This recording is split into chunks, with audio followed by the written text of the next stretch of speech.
This journey of self-discovery and analysis starts with me falling off my bike on a section of trail where I've never fallen off in my entire life.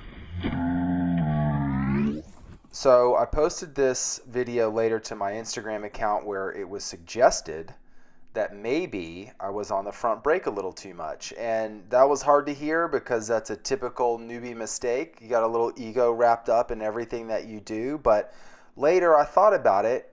Maybe there's something to this. I remember Elliott Jackson, a World Cup downhill racer, saying that they found a similar thing on some data acquisition runs that he had done.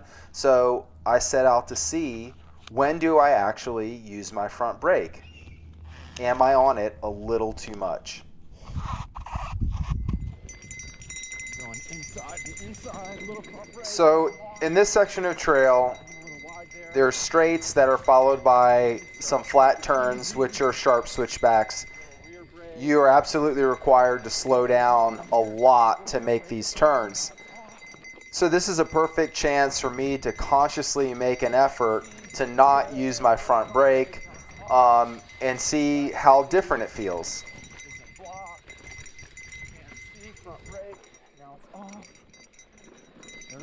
And I'm noticing that every time that I let off the front brake, it feels like a little too soon. So I think that I am covering the front brake a lot normally, and I am using it when I don't intend to use it. So in this section of the trail, I'm noticing that it's making a big difference just to try to get off the front brake as early as possible. I still feel safe, I still feel under control, but I do notice that my exit speed of turns is a little quicker than it would normally be. A little more clear now, front brake is on. Now it's off.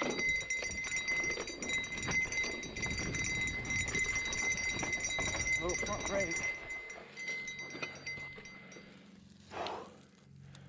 It's hot and I'm tired. And these conditions are not super good. But I think when you just consciously stop sort of like covering the brake, you don't pull it either. And I think I was always a little pulling the brake subconsciously. So pump, front brake, get out, off the brake. So now we're split screen. On the left is a ride from earlier in the season where it's really tacky, great trail conditions, lots of cornering support. On the right, it's dry, slick, dusty. I'm sliding around a lot, which you can't really tell. But the difference for me is really clear that I'm sort of keeping up with myself in much better trail conditions by not pulling on the front brake so much. So this gives me a lot of corroboration that I may have, in fact, been riding the front brake.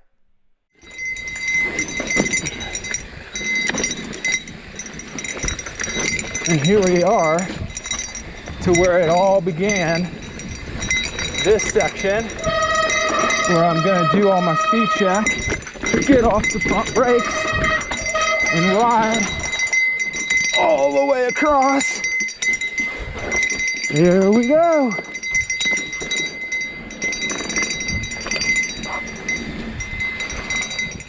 I've got my brake set up so that I can rest my forefinger on the brake lever without actually pulling it, and I do have it set close to the bar. If you really want to corner faster, get off the front brake. That's the moral of the story. But also, to improve, you need to share your failures, you need to be open to criticism, and you need to be willing to do the work.